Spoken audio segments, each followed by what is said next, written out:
Hey les bambang, j'espère que vous allez bien, en tout cas moi ça va nickel. On se retrouve aujourd'hui pour une nouvelle vidéo sur la Serie A, la 26e journée. 10 matchs analysés ensemble qui sont les suivants. La Spezia contre l'Inter de Milan, Empoli contre l'Udinese, Naples contre l'Atalanta de Bergame, un beau choc en perspective, Bologne contre la Lazio de Rome, Lecce contre le Torino, Cremonese contre la Fiorentina, le Hellas Vérone contre Monza, la AS Rome contre Sassuolo, la Juventus de Turin contre la Sampdoria de Gênes et enfin le Milan AC contre la Salernitana. N'hésitez pas à venir nous rejoindre sur le site VIP et les réseaux sociaux. Tout est à l'écran, est en description. Également une code safe et une code fun tous les jours. Mettez-moi votre pouce, ça me ferait vraiment plaisir et ça ferait remonter ma vidéo dans le référencement. Et surtout, abonnez-vous. On est quasiment à 13 300. C'est assez exceptionnel pour moi en tout cas. On fait un point sur le classement et le premier c'est Naples avec 65 points, 15 points d'avance sur l'Inter de Milan qui est second, troisième la Lazio de Rome avec 48 unités, quatrième la Roma avec 47, à égalité avec l'AC Milan qui est cinquième et qui est actuellement sorti des 4 places qualificatives pour la Ligue des Champions. 6e, l'Atalanta de Bergame avec 42. 7e, la Juve avec 35, à égalité avec Bologne qui est 8e. En fin de classement, 15e, Lecce avec 27. 16e, Salernitana avec 25. 17e, la Spezia avec 21. 18e, le Hellas Vérone avec 18. 19e et 20e, la Cremonese et la Sampdoria de Gênes. Tous les deux avec 12 points, mais avec un goal average en faveur de la Cremonese pour l'instant. On attaque avec la première rencontre, la Spezia contre l'Inter de Milan. La Spezia est actuellement en difficulté à une 17e place. Pour l'instant, ils ne sont pas encore relégables, mais ça se joue à très peu. Du côté de l'Inter, ils sont seconds. Pour l'instant, dauphin, mais malheureusement, pour le titre, c'est pour moi cuit. 15 points de retard, ça va être très compliqué de les combler. Revenons à la Spezia qui a 2 matchs nuls sur les 2 derniers matchs contre l'Udinese et contre le Hellas Vérone. C'est beaucoup mieux ces derniers temps, même si ils ont perdu 2 fois sur les 5 derniers matchs de Serie A, mais les 2 fois étaient contre Naples et contre la Juventus. À chaque fois à domicile, on remarquera que quand ils jouent contre un gros à la maison, c'est très compliqué et en plus ils ont tendance à ne pas marquer. Côté Inter de Milan, une défaite contre Bologne dernièrement, c'était le 26 février, mais depuis ils se sont rattrapés à chaque fois à la maison, ils ont réussi à remporter les 3 points, que ce soit en Ligue des Champions contre Porto ou contre l'Udinese et Lecce en championnat. À l'extérieur actuellement, ils ont un petit coup de mou, mais je les vois s'imposer 1-0 à la Spezia et je vois le moins de 3 buts sur le match, une cote à 1,63. On continue avec Empoli contre l'Udinese, le 14e qui reçoit le 10e, 4 points d'écart entre ces deux formations. Empoli est une équipe qui a un peu plus de mal ces derniers temps avec 3 défaites sur les 5 derniers matchs et 2 matchs nuls. Dommage qu'ils ne soient pas réguliers car ils sont capables de faire des exploits comme ils l'ont fait à l'Inter de Milan, gagnant 1-0 même si les interistes étaient à 10. Leur adversaire du soir est l'Udinese qui n'est pas beaucoup mieux, qui avait bien commencé la saison mais qui marque le pas.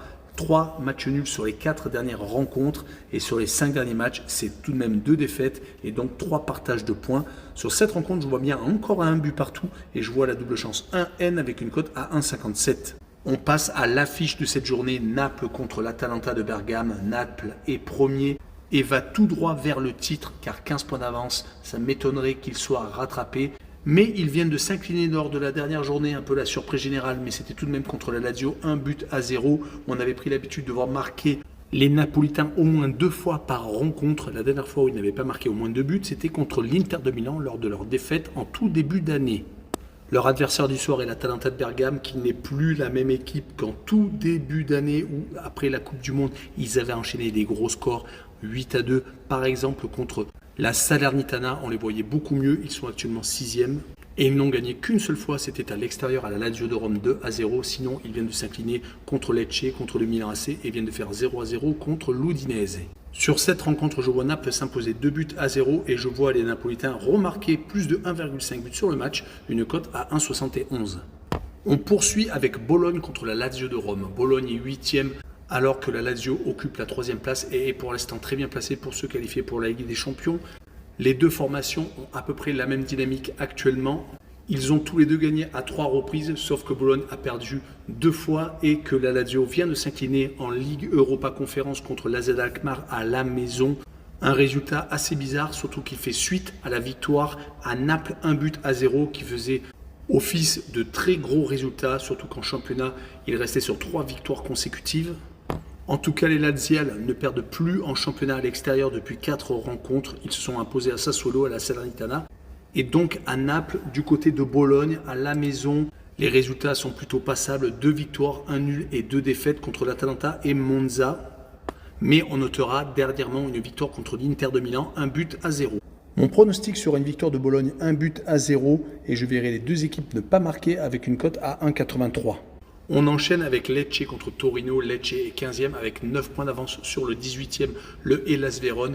Ils ont tout de même fait un petit trou et ont un matelas d'avance du côté du Torino. Ils sont 9e et sont bien calés au milieu de cette Serie A.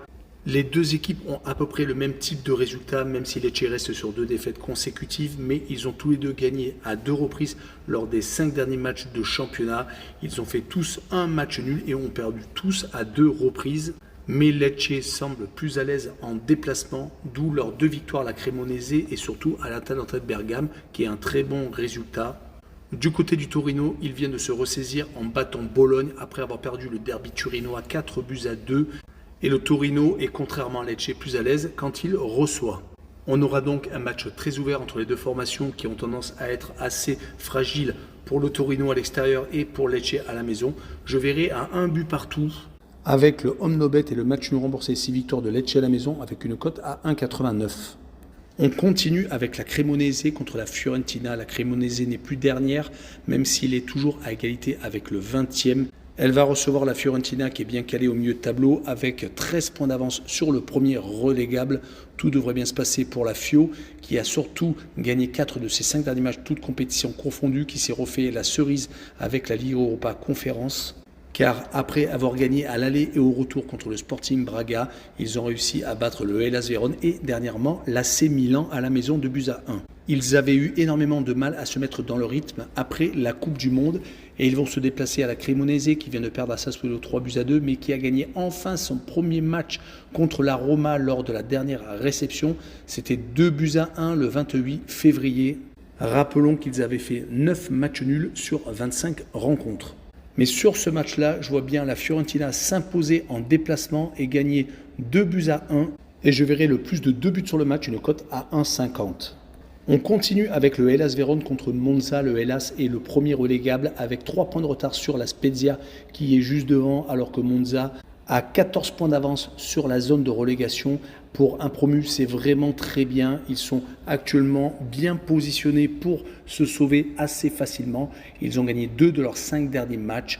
Ils viennent de battre Empoli et ils avaient gagné à Bologne. Ils ont tendance à faire en plus de bons résultats quand ils se déplacent. 3 victoires sur les 5 derniers matchs, toutes compétitions confondues, gagnant par exemple le 29 janvier à la Juventus.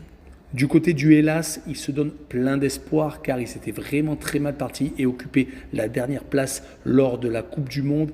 Ils sont actuellement sur une série un peu moins intéressante, certes, mais 2 matchs nuls, une victoire contre la Salernitana et 2 défaites. Mais beaucoup de bons résultats quand ils reçoivent. C'est grâce à ça d'ailleurs qu'ils sont remontés avec 3 victoires sur les 5 dernières réceptions. Des victoires contre des équipes en difficulté, la Cremonese, Lecce et la Salernitana. Et sur cette rencontre, je verrai bien une victoire de Monza, 2-1 au Hellas Vérone. Et je verrai la double chance N2 avec une cote à 1,57. On enchaîne avec la Roma contre Sassuolo, le 4e contre le 13e. La Roma est actuellement dans les bonnes places pour disputer la Ligue des Champions. Sassuolo de son côté est à 12 points au-dessus de la zone de relégation. Tout devrait bien se passer.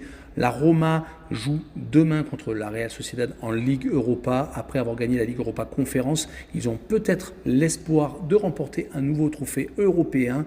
On rappelle que la Roma est très à l'aise à la maison, 3 victoires sur les 3 dernières réceptions, ayant battu le Hellas Vérone, Salzbourg en Ligue Europa. Ils avaient réussi d'ailleurs à se qualifier grâce à ce succès de 2 buts d'écart. Et dernièrement, ils viennent de battre la Juventus. Malheureusement, au milieu, ils ont perdu à la Cremonese, faisant partie des résultats incompréhensibles pour une Rome qui semble des fois irrégulière. Du côté de Sassuolo, on peut également dire que c'est une équipe très irrégulière qui a gagné 3 de ses 5 derniers matchs, qui reste sur une série très intéressante de 3 victoires, 1 nul et 1 défaite, ayant perdu que contre Naples. Par contre, les 2 victoires contre Lecce et contre la Cremonese, 2 équipes de deuxième partie de tableau, montrent qu'ils n'ont plus de problème actuellement contre les mal classés. Il va falloir par contre se déplacer à l'AS Rome et je les vois perdre 1-0 et je verrai le moins de 2,5 buts sur le match, une cote à 1,78. On passe à l'avant-dernier match, Juventus contre Sampdoria de Gênes. La Juve a 15 points de pénalité. Malheureusement pour eux, c'est très compliqué car ils sont actuellement 7e et ont 7 points de retard sur l'Atalanta de Bergame. Ils auraient pu faire une partie de leur retard, mais une défaite à la Roma les en a empêchés. Ils ont bien entendu le regret de ne pas être second car avec ces 15 points de retard, ils seraient sans doute à la 2e place. Ils avaient pourtant réussi à enchaîner 3 victoires consécutives, toutes compétitions confondues, gagnant à Nantes 3-0 et se qualifiant donc pour le tour suivant en Ligue Europa. Bien entendu, ils ont encore le biais de cette Coupe d'Europe pour aller en Ligue des Champions, mais il faudra la gagner.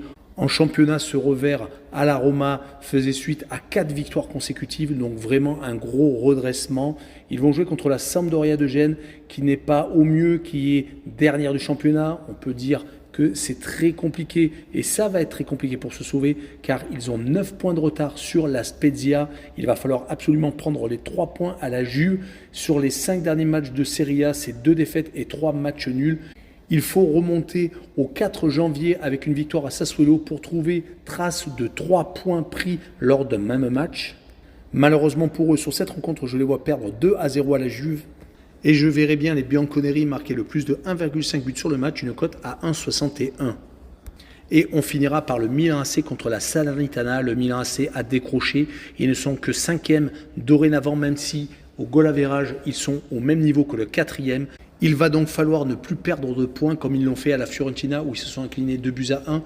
Pourtant, ils restaient sur 4 succès consécutifs, toutes compétitions confondues. Une victoire en Ligue des Champions contre Tottenham leur avait donné beaucoup d'espoir. Ils avaient également réussi à faire 3 clean sheets consécutifs contre le Torino, Monza et surtout contre l'Atalanta de Bergame. Attention tout de même car ils jouent ce soir le match retour contre justement Tottenham. Vont-ils être capables de réaligner une belle performance? Mais ils vont jouer contre la Salernitana qui n'est pas obligatoirement la meilleure équipe du championnat, on est bien d'accord. Ils sont actuellement sur une victoire, 3 défaites et un match nul, mais leurs 2 dernières rencontres se sont soldées par donc 7 victoires contre Monza et ce match nul à la Sampdoria de Gênes 0-0. Ils ont tendance à avoir resserré quand même les boulons à l'extérieur car les 2 derniers déplacements se sont soldés par un but encaissé à Hellas Vérone et 0 donc chez la Sampdoria. Sur ce match-là, je vois bien le Milan AC s'imposer 2-0 et je verrai les Milanais marquer le plus de 1,5 buts sur le match, une cote à 1,40. Voilà, on en a fini avec cette vidéo. N'hésitez pas à venir rejoindre. Ciao les pampings!